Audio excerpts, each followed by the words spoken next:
Мен бала күнімде естуші едім. Біздің қазақ сартты көрсе күлуші еді.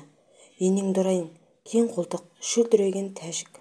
Арқадан үй төбесіне салам деп қамыс артқан, бұтадан қорыққан, көз көргенде әке үке десіп шығып кетсе, қызын боқтасқан, сарт-сұрт деген осы деп. Ноғайды көрсе оны да боқтап күлуші еді. Түйеден қорыққан ноғай атқа мінсе, шаршап, жаяу жүрсе демін алады. Ноғай дегенше ноқай десеңші, түкке ыңғайы келмей тұғын. Солдат ноғай, қашқын ноғай, башалшылық ноғай деп. Орысқа да күлуші еді. Ауылды көрсе шапқан, жаман сасыр, бас орыс деп. Орыс ойына келгенін қылады деген. Не айтса соған нанады. Ұзын құлақты тауып бер депті. Сонда мен ойлаушы едім, ей Құдай-ай, бізден басқа халықтың бәрі антұрған, жаман келеді екен, ең тәуір халық біз екенбіз деп әлгі айтылмыш сөздерді бір үлкен қызық көріп, қуанып күлуші едім. Енді қарап тұрсам, сарттың екпені егіні жоқ, саудагерінің жүрмеген жері жоқ, қылмаған шеберлігі жоқ.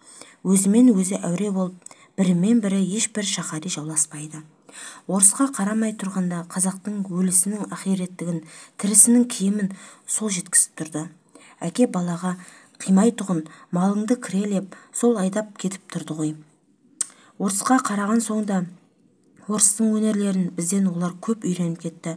Үлкен байлар да, үлкен молдалар да, ептілік, қырмызылық, сыпайылық бәрі соларда. Ноғайға қарасам, солдаттыққа да шыдайды, кедейлікке де шыдайды, қазаға да шыдайды.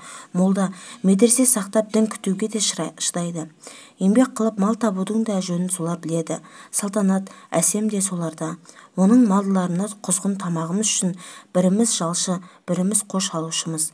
Біздің ең байымызды сәнін шақшы аяғың білән пышыратырға қойған идан түгіл шық сасы қазақ деп үйіне қуып шығарады.